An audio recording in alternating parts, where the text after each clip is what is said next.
오늘의 주제는 나는 솔로 출연자를 보며 마음속으로 순위를 매기는 이유입니다. 우리는 사랑을 찾는 리얼리티 쇼를 보면서 왜 사랑이 아닌 순위를 계산하고 있을까요? TV를 켜고 나는 솔로를 틀어놓는 순간 여러분의 머릿속에선 이미 출연자들의 등수가 매겨지기 시작합니다. 1등부터 꼴찌까지 마치 입시 성적표를 작성하듯 말이죠. 사랑을 찾는 프로그램을 보면서 우리는 왜 채점자가 되어버리는 걸까요? 더 아이러니한 건 우리 자신도 이 행동을 의식하지 못한다는 겁니다. 그런데 이건 비정상적인 게 아닙니다. 오히려 지극히 정상적인 인간의 본능이죠. 오늘은 바로 이 질문에 대한 답을 찾아가 보려고 합니다. 여러분, 지난주 방송 보셨나요? 29기 출연자 중 실제로 결혼까지 이어진 커플이 화제가 됐죠. 그런데 방송이 끝나고 나서 온라인 커뮤니티에는 무슨 글들이 올라왔을까요? 역시 내가 1등으로 찍었던 그 사람이었어.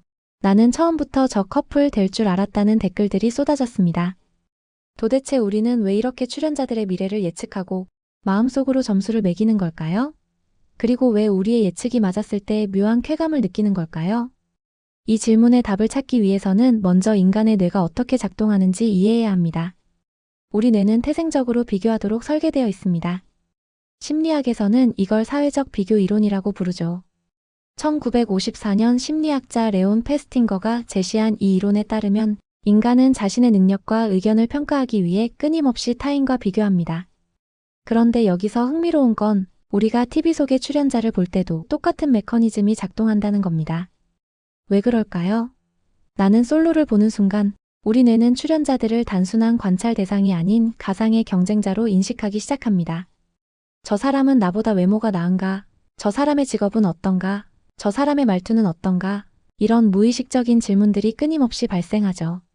그리고 이 비교 과정에서 자연스럽게 순위가 매겨집니다. 이건 우리가 나쁜 사람이어서가 아니라 생존을 위해 진화해온 뇌의 자동 프로그램 같은 겁니다. 그런데 여기서 더 깊이 들어가 보겠습니다. 단순히 비교만 하는 게 아니라 우리는 왜 그렇게 확신에 차서 순위를 매기는 걸까요? 28기 이혼 특집편을 기억하시나요? 방송 전부터 시청자들은 이 사람들은 진심이 아니다. 저 커플은 오래 못 갈 것 같다는 예측을 쏟아냈습니다. 그리고 실제로 일부는 맞아떨어졌죠. 이때 우리 뇌에서는 무슨 일이 벌어졌을까요? 바로 확증 편향이라는 인지 왜곡이 작동한 겁니다. 확증 편향이란 자신이 이미 가지고 있는 믿음을 확인해주는 정보만 선택적으로 받아들이는 경향을 말합니다. 한번 저 출연자는 1등감이야 라고 생각하면 그 사람의 모든 행동이 긍정적으로 보이기 시작합니다. 반대로 저 사람은 별로야 라고 찍으면 똑같은 행동도 부정적으로 해석되죠. 실제로 29기에서 한 출연자가 상대방에게 호감을 표현했을 때 어떤 시청자들은 적극적이고 솔직하다고 평가했고 다른 시청자들은 너무 티를 낸다며 비판했습니다. 같은 장면인데도 말이죠. 이게 바로 우리가 순위를 매기는 순간부터 공정한 관찰자가 아니게 되는 이유입니다. 그렇다면 제작진은 이런 시청자 심리를 모를까요? 절대 아닙니다. 오히려 이걸 정확히 알고 있고 이를 극대화하는 방향으로 프로그램을 설계합니다. 어떻게 그럴 수 있을까요? 첫 번째 전략은 편집의 마법입니다. 같은 촬영 분량이라도 어떤 출연자는 매력적인 장면만 모아서 보여주고 어떤 출연자는 어색하거나 실수하는 장면을 부각시킵니다. 시청자는 이 편집된 스토리를 진실이라고 받아들이고 그에 따라 순위를 매기게 되죠. 두 번째는 서사의 구조화입니다. 모든 드라마에는 주인공과 조연이 있듯이 나는 솔로도 회차마다 중심 인물을 설정합니다. 카메라는 그 사람을 더 자주 비추고 그 사람의 고민과 감정을 깊이 있게 다룹니다. 시청자는 자연스럽게 그 인물에게 감정이입하게 되고 상대적으로 덜 비춰진 출연자들은 자동으로 순위가 밀리게 됩니다. 방송 시간은 한정되어 있으니까요. 세 번째는 갈등의 연출입니다. 28기에서 출연자들 간의 의견 대립이나 감정적 충돌 장면들을 기억하시나요? 이런 장면들은 시청자의 감정을 극도로 자극합니다. 누군가는 저 사람 참 이기적이네라고 생각하고 누군가는 저 사람 입장도 이해가 간다고 반응하죠. 이 순간 시청자의 머릿속 순위표는 급격하게 재편됩니다. 갈등은 단순한 볼거리가 아니라 시청자가 출연자를 판단하고 순위를 조정하는 핵심 재료인 셈입니다. 그런데 여기서 질문 하나 던져볼게요. 우리가 순위를 매기는 건 나쁜 걸까요? 아니면 자연스러운 걸까요? 사실 이건 도덕적 판단의 문제가 아니라 뇌과학의 문제입니다. 우리가 출연자에게 순위를 매기고 누가 누구와 잘 어울릴지 예측하고 그 예측이 맞았을 때 쾌감을 느끼는 이 모든 과정에서 우리 뇌는 도파민을 분비합니다. 도파민은 보상 호르몬이죠. 즉, 우리는 생물학적으로 이런 행동에서 즐거움을 느끼도록 설계되어 있는 겁니다. 좀 더 구체적으로 설명해 볼게요. 29기에서 여러분이 좋아하는 출연자가 있다고 칩시다. 그 사람이 마음에 드는 이성과 데이트를 성공적으로 마쳤습니다. 이 순간 여러분의 뇌에서는 도파민이 분비됩니다. 왜냐하면 여러분의 예측이 맞아떨어졌고 여러분이 응원하던 사람이 성공했기 때문이죠. 이건 마치 여러분이 좋아하는 스포츠팀이 골을 넣었을 때와 똑같은 뇌 반응입니다. 우리는 TV 속 출연자를 우리 편으로 인식하고 그들의 성공을 곧 우리의 성공처럼 느끼는 겁니다. 반대로 여러분이 별로라고 생각했던 출연자가 예상 밖으로 좋은 모습을 보이면 어떨까요? 이때는 인지 부조화가 발생합니다. 내가 잘못 봤나? 하는 혼란과 함께 약간의 불편함을 느끼죠. 이 불편함을 해소하기 위해 우리는 두 가지 반응 중 하나를 선택합니다. 첫째, 순위를 수정합니다. 아, 내가 처음엔 몰랐는데 저 사람도 괜찮네.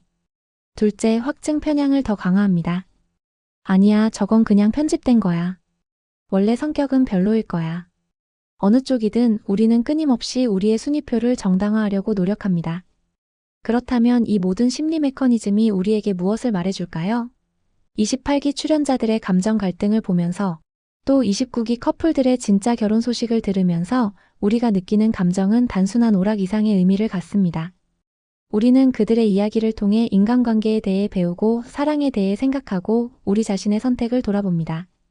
순위를 매기는 행위는 표면적으로는 판단처럼 보이지만 깊이 들어가면 결국 나라면 어땠을까라는 자기 성찰의 과정인 겁니다. 여기서 한 가지 더 흥미로운 현상이 있습니다. 바로 집단 동조 효과입니다. 온라인 커뮤니티나 실시간 댓글창을 보면 특정 출연자에 대한 여론이 형성되는 걸 볼 수 있습니다. 이번 기수 최고는 누구누구다. 누구는 좀 그렇다 같은 의견들이 빠르게 확산되죠. 그리고 흥미롭게도 많은 시청자들이 이런 집단적 평가에 자신의 판단을 맞춰갑니다.